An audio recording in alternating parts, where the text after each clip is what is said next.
Olá, amigos e seguidores do Hoje Paraná. Começamos hoje mais uma temporada do nosso HojeCast. Nesta semana, eu e o Fernando recebemos aqui o Marcos Trades, zootecnista e especialista na área de meio ambiente.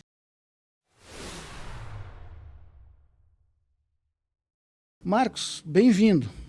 Muito obrigado pelo convite e estou à disposição de vocês para esse bate-papo sempre agradável no Hoje Paraná. Que bom. Quando a gente fala, né, que alguém é especialista, né, Fernando, a gente acaba reduzindo muito, né, o currículo dele, a experiência dele. Conte para o nosso seguidor, para o leitor do Hoje Paraná, um pouco mais da tua carreira. Então, na realidade, eu não tenho uma especialidade formal na área do meio ambiente, né? Eu tenho algumas atuações na área do meio ambiente, mais uma que é essa, mas eu atuo mais hoje numa área que é a conservação e a educação para a conservação das espécies, no Grupo Cataratas. Mas a minha trajetória profissional ela é meio complexa, né? Porque eu vim para o Paraná em 1984. Em 1984 eu fui um técnico da antiga CAF do Paraná, Companhia Agropecuária de Fomento Econômico do Paraná. Depois eu fui para o Instituto Agronômico do Paraná e lá estive ao longo da minha carreira profissional, mas com algumas atividades de gestão pública que eu passei a atuar no Estado, porque eu sempre gostei muito de, primeiro, fazer política, segundo, fazer política de resultados. Inclusive com grandes companheiros como meu amigo Fernando Guignoni e tantos outros, né, que ao longo da vida no Paraná puderam, de alguma forma, contribuir para o processo político e para o desenvolvimento do Estado. E aí eu tive atuações no Instituto Agronômico do Paraná como chefe e coordenador de pesquisa regional, tive atuação na área sindical e na área associativa, que eu acho que é um vício que eu tenho sempre, aonde eu estou, eu sempre me envolvo com atividades sindicais e associativas, porque eu acho que isso agrega muito dentro de um conceito também que não é um conceito radical, mas um conceito que tende ao diálogo e das soluções. E tive uma trajetória na Secretaria também Municipal do Meio Ambiente, onde fui diretor do Departamento de Fauna, antigo Departamento Zoológico, que nós transformamos em Departamento de Fauna, no governo do prefeito, então, Beto Richa. Tive uma atuação na Secretaria de Meio Ambiente aqui de Curitiba, como superintendente de controle ambiental, com diversas áreas associadas àquela superintendência. E aí, num dado momento, eu me aposentei. Fui diretor-geral do Detran do Paraná também de 2011 a 2018. E eu falei, eu acho que está na hora de eu tentar, né, uma incursão na iniciativa privada, tentar, né, trabalhar de alguma forma em alguma coisa diferente. Foi quando eu me submeti a um processo seletivo para o Grupo Cataratas, para uma vaga de diretor, e acabei sendo chamado, porque eu acho que eles queriam uma pessoa um pouco mais sênior, ou com um currículo também com atividades políticas, institucionais. Também fui presidente da Associação Brasileira de Zootecnistas, Associação Nacional de Detrans e por aí vai, né? É uma vida complexa profissional. Trabalhou bastante com o Fernando. Trabalhei bastante tempo com o Fernando de forma conjunta.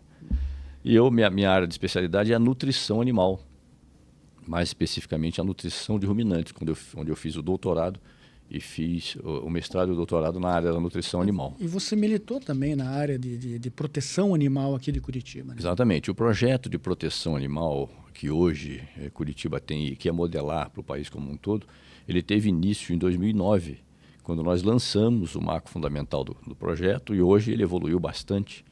Curitiba é tida como uma capital que tem uma relação muito importante na área da proteção animal. Quer dizer, os prefeitos que se sucederam continuaram dando continuidade ao projeto, que é um projeto importante para a cidade e para a cidadania de forma geral. Sim. Dá a impressão, só finalizando até esse assunto, dá a impressão que essa política de proteção animal foi criada no governo, na gestão do Beto. Exato. Deu uma diminuída na do Gustavo, como quase tudo diminuiu naquela gestão, e volta com muita força logo depois, né, no Rafael e agora no Eduardo.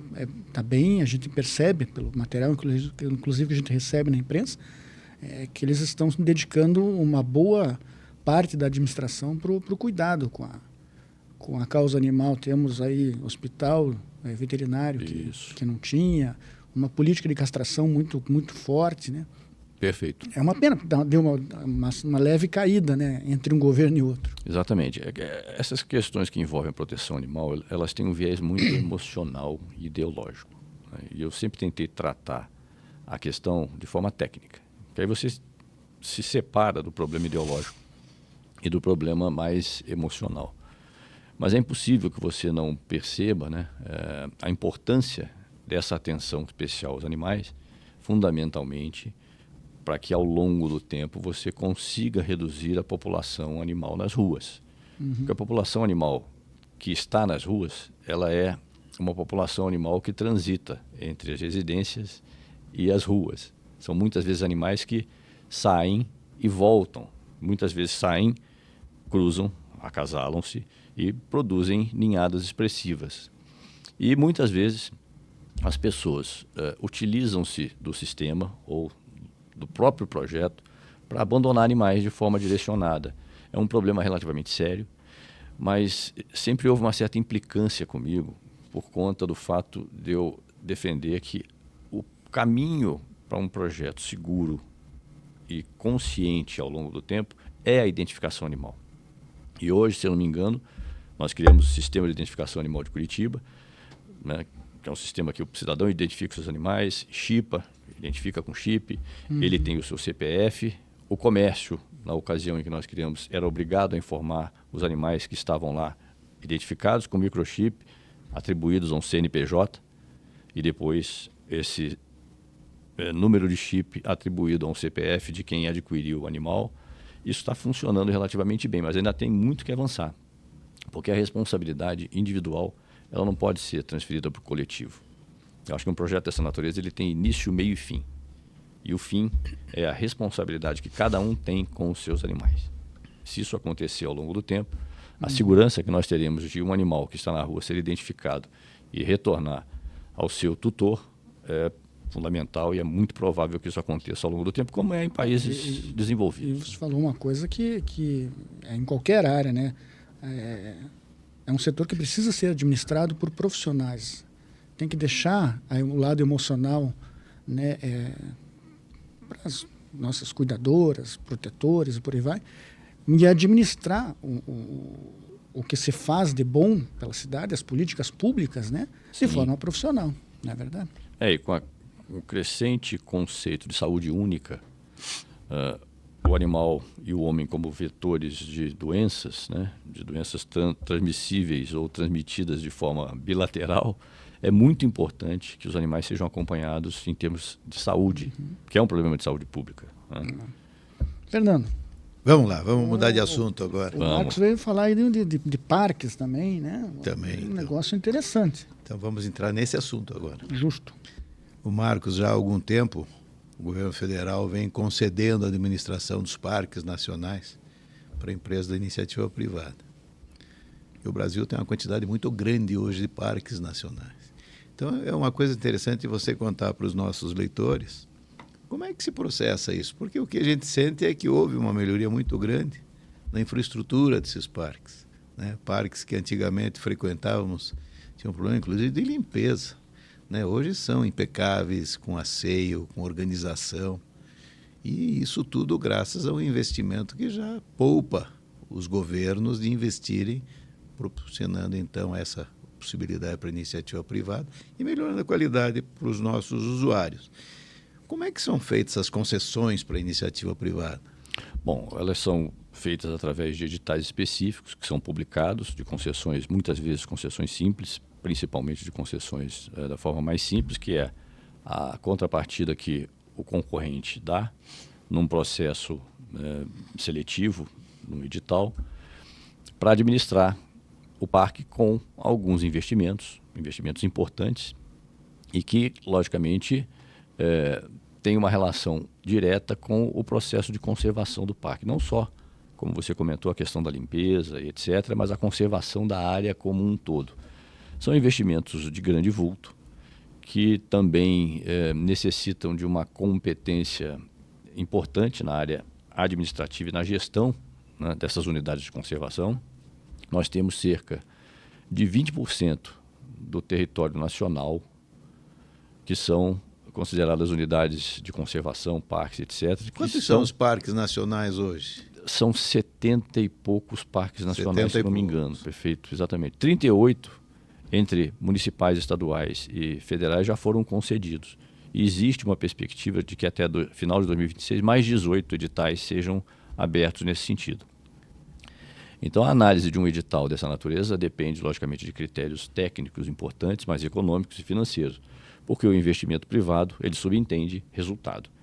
E o resultado faz parte também do processo, haja vista que parte daquilo que a iniciativa privada compõe como receita, ela devolve de alguma forma, ou sob a forma de taxas específicas e percentuais específicos sobre o faturamento, e aí entra o faturamento de bilheteria, os investimentos em alimentação, lojas, bebidas e etc. Essa parte da exploração interna, a exploração turística também entra sempre no bojo dessas concessões. Entra no bojo das concessões. E aí, logicamente, é um edital concorrencial. A história do Grupo Cataratas começa em 1999 com uma concessão aberta. Eu acho que foi a primeira concessão nesse sentido aberta no país com essas características, e o grupo concorreu e ganhou.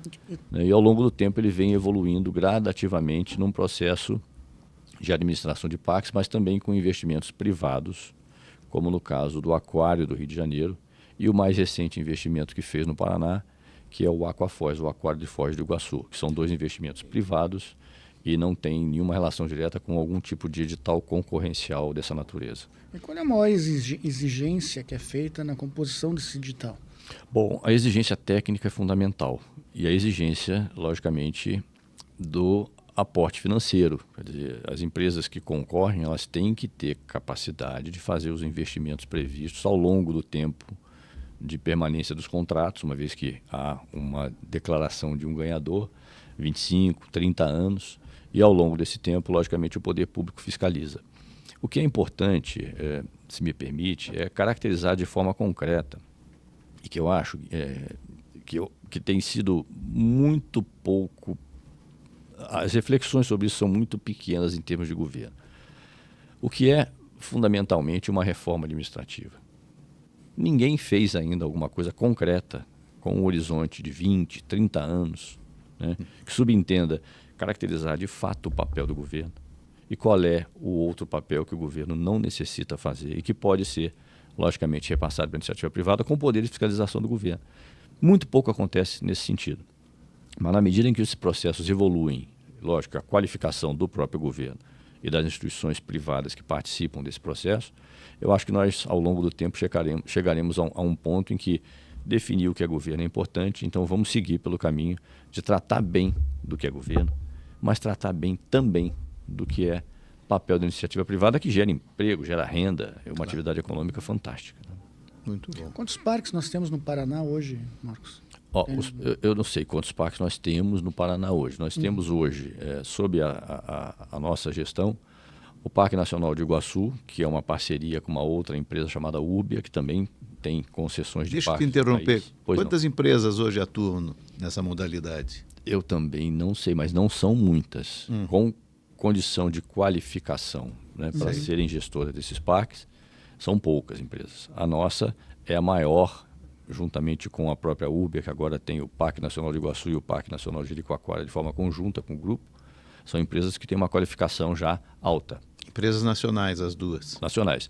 Antes, o Grupo Cataratas tinha uma atuação de um fundo de investimentos e que deixou de haver na medida em que o fundo de investimentos vendeu a sua participação para investidores nacionais, investidores brasileiros, né? Marcos, deixa eu entender uma coisa. Como é que eu sempre que vem alguém ligado a turismo, né, ou meio ambiente, eu faço uma pergunta muito simples. Né? Como é que os ambientalistas veem a entrega do governo federal, do governo do estado, dos seus parques à iniciativa privada? Dá muita gritaria? Dá. No início dos processos, a percepção é de que vai haver uma simples transferência de receita para a iniciativa privada e alguém vai ganhar alguma coisa com isso, né? Na realidade, quando a iniciativa privada entra, ela vê resultado. No entanto, o rigoroso processo regulatório e o rigoroso processo de controle sobre aquilo que vai ser feito e que consta do edital, quando o edital é público, qualquer um pode questionar, né? Traz uma percepção ao longo do tempo do benefício. A história, que eu sei pelo que se comenta no grupo, pelo nosso CEO, que é o Pablo Morbis, que é aqui, inclusive aqui do Paraná, é que no momento em que houve,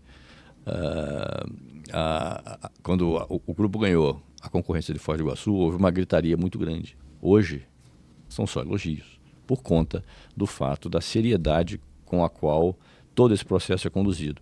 Jericoacoara teve problemas. Então, eu acho que ao longo do tempo, as pessoas começam a entender que o patrimônio está muito mais bem administrado com a iniciativa privada do que com o poder público, que tem as suas limitações de contratação, as suas limitações de caixa, um planejamento mal feito ao longo do tempo. Nós sabemos que o governo, para planejar, é uma coisa complexa, né? Nós, inclusive, sempre defendemos o planejamento de longo prazo nas políticas que sempre apresentamos para os governos dos quais participamos ou não, mas pelo menos com contribuições efetivas.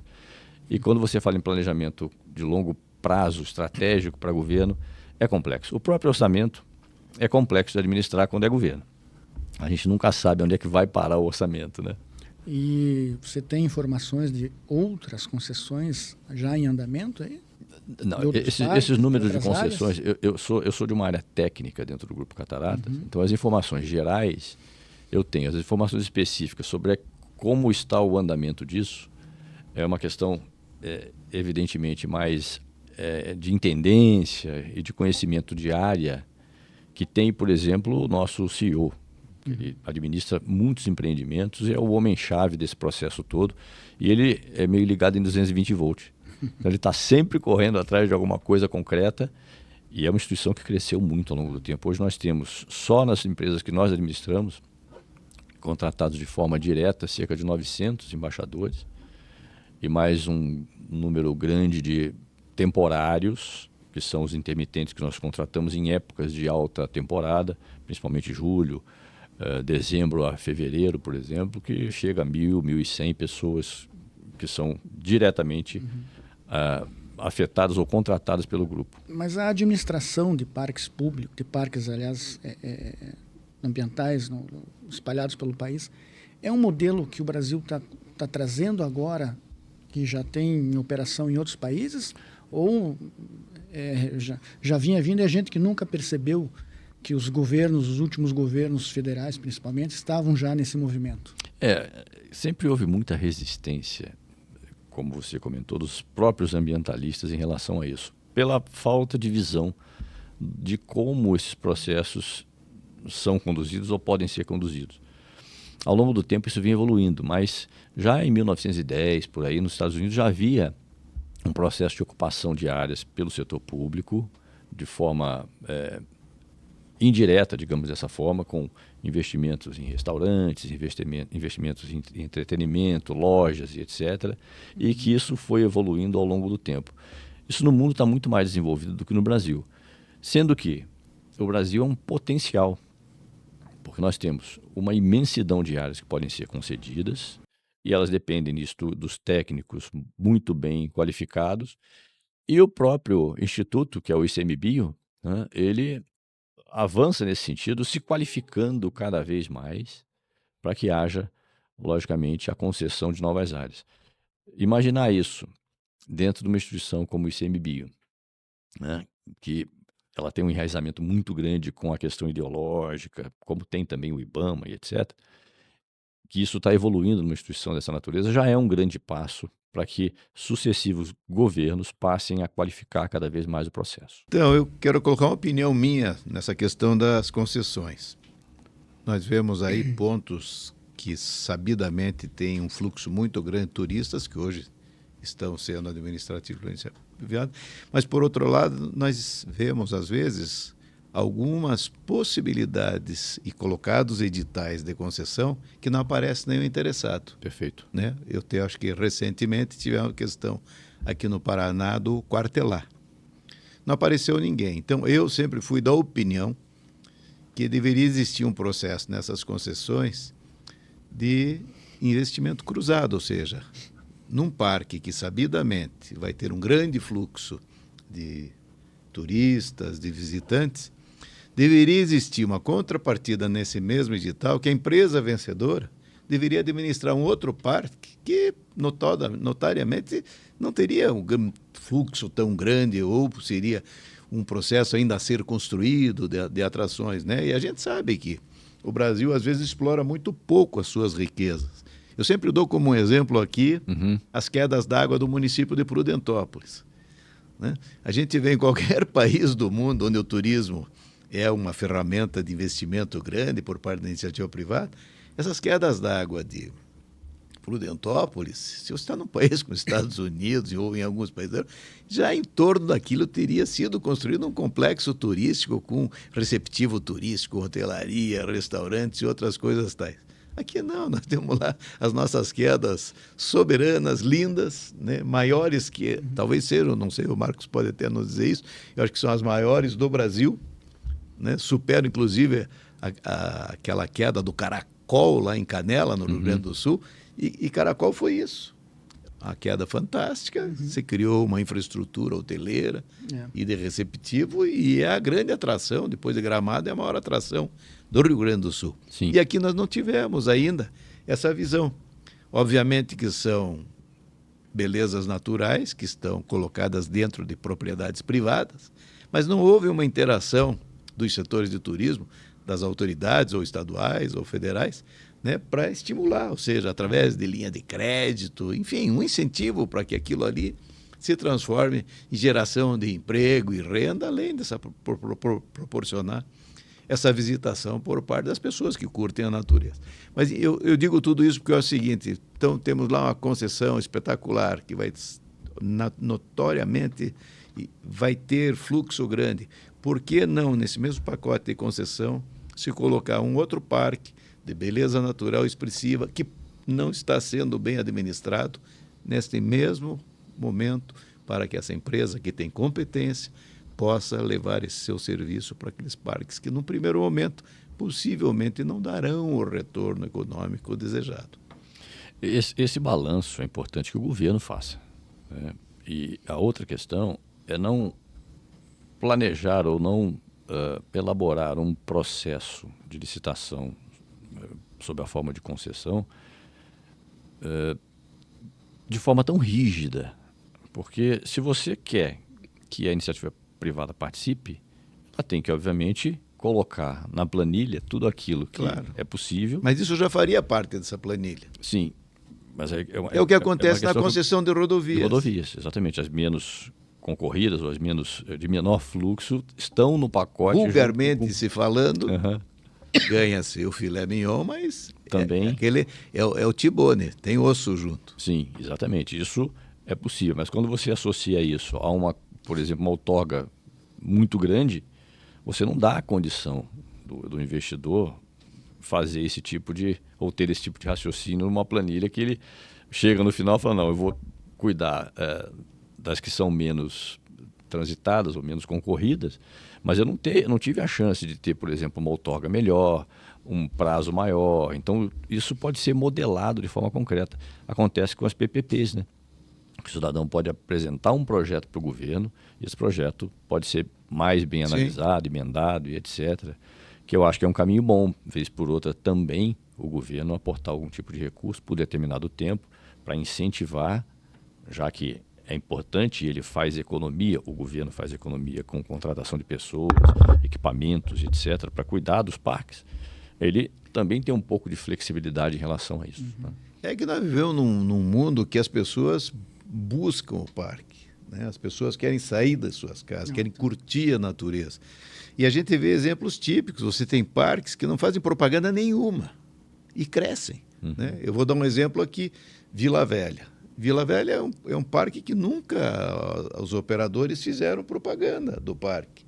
E, no entanto, sabidamente, eu sei porque eu frequento aquele trecho ali sempre, você vê mais e mais e mais pessoas visitando Vila Velha. Então, hoje, os grandes propagandistas, no caso específico de Vila Velha, são as pessoas que visitam, que postam nos seus Instagrams, nos seus Facebooks, né? E que acabam criando todo esse movimento positivo para aumentar, né, o fluxo de pessoas lá. Não há um investimento, né, em comunicação, não, né, em publicidade. Isso. É complicado. Isso, Vila Velha, inclusive, agora tem a gestão do parque, está com o Grupo Cataratas, né? E a gestão também do Parque Três Pescadores em Aparecida. Também foi um processo que teve início em 2025 e que se concretizou agora e também está sob a gestão do grupo, né? É importante. A contrapartida fundamental que nós temos, considerando agora a minha área específica de atuação dentro do grupo, é a contrapartida da educação para a conservação. Importante isso. Nós temos projetos fantásticos de educação, incentivamos cada vez mais a atuação dos nossos educadores nesse processo. Temos uma interação com visitas escolares muito grande, principalmente onde já há uma tradição, né, de visitas escolares, como no Aqua Rio e no próprio Bioparque do Rio, que é o antigo zoológico, que fica na Quinta da Boa Vista. E contrapartidas também com projetos de pesquisa. Alguns projetos de pesquisa nós desenvolvemos, né, dentro das nossas instalações. Outros tantos nós temos parceria com instituições de ensino, organizações de pesquisa, organizações não governamentais, e temos um incentivo considerável nessa área de pesquisa que também está sob a gestão da minha área, juntamente com a área técnica dos aquários, né? E são projetos inovadores. Muitas vezes eu, como pesquisador, sei disso, né, precisa de uma bolsa de doutorado, e a gente consegue bancar essa bolsa de doutorado na medida em que o projeto tem algum tipo de característica que nós consideramos importantes para a conservação das espécies. Então, esse trabalho nosso é um trabalho que muitas vezes as pessoas não conhecem e que fazem parte do nosso DNA, que é a pesquisa, a conservação, a educação e o entretenimento. Porque muitas vezes as pessoas acham que nós só estamos no processo por conta do entretenimento. É claro que sim. O entretenimento é o que dá receita. No entanto, nós precisamos preservar essas áreas como contrapartida, né? E temos um trabalho muito intensivo com bons profissionais técnicos que fazem parte do nosso time, objetivando, logicamente, ampliar os investimentos na área de pesquisa e conservação. Uma curiosidade, nas áreas que atuam com a fauna, né, os zoológicos, os aquários, a conservação é uma coisa fundamental. E a característica de você trazer de espécimes de diversas regiões do planeta, né?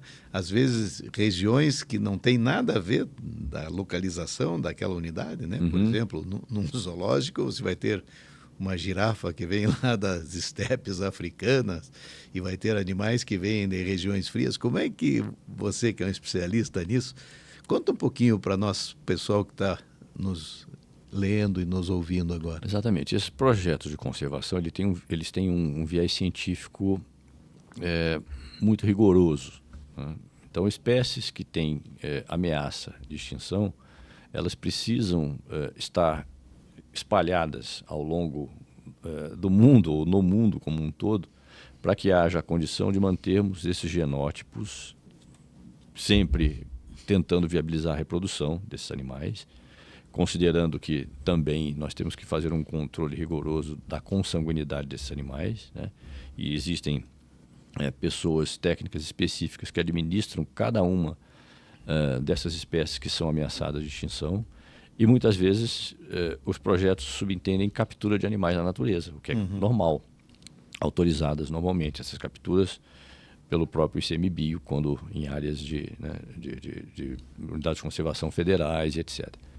Então é um trabalho que é de longo prazo, que envolve um conhecimento técnico específico, e muitos animais são apreendidos por conta de serem animais que estão sendo traficados, e nós temos agido com cada vez, nós que eu digo o poder público, né, mais contundência em relação ao tráfico, mas é uma coisa que é bilionária no mundo como um todo, é muito difícil de você controlar, o poder público não tem capacidade de fiscalizar tudo que acontece com material genético, com animais vivos, etc., que é complicadíssimo, né? Mas a nossa condição de preservar, de conservá-los e de mantê-los sob cuidados humanos é muito rigorosa. E os custos disso são muito altos também. Eu imagino. O custo de manutenção de um zoológico, de um aquário, é altíssimo. Porque o aquário tem umas características. No aquário você tem animais de água salgada, de água doce. Cada ambiente... Né? E você tem lá o urso polar, que é criada toda uma climatização para ele ter um bem-estar, né? Exatamente. No dia a dia. Eu me lembro que houve uma gritaria grande quando o urso polar chegou no zoológico, no aquário de São Paulo, né? E as pessoas revoltadas, porque acham que o animal, né, não podia ser retirado da natureza, mas considerando que existe um processo, se é que ele existe, de aquecimento global e que existe um processo gradativo de risco para esses animais, é preciso que nós os mantenhamos sob cuidados humanos de alguma forma.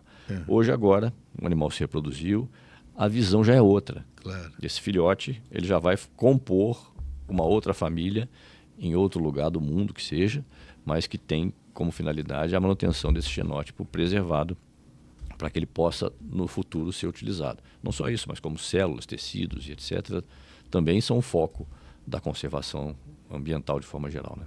Tudo bem. Marcos, obrigado por ter vindo conversar com a gente um pouquinho. Por nada, pena que eu não consegui atendê-los em alguns quesitos eminentemente Ficou, administrativos. Passaram despercebidos. Tá bom. Exatamente. E fico à disposição de vocês. Eu queria fazer um convite a todos os que nos assistem, né, que façam visitas aos parques nacionais, fundamentalmente também aos nossos parques, porque é muito agradável e, além de ser agradável, você gera uma condição de consciência sobre a sua responsabilidade individual, a sua responsabilidade como cidadão sobre, logicamente, o meio ambiente e as espécies que têm que ser conservadas. Bem, obrigado pela presença. Agradeço. E como eu sempre falo, acesse o Hoje Paraná pelo hojepr.com, as nossas redes, @hojepr, e nos dê, né, o dom, a graça da sua audiência, que a gente fica bem feliz, a gente produz para vocês. Um abraço, semana que vem a gente volta.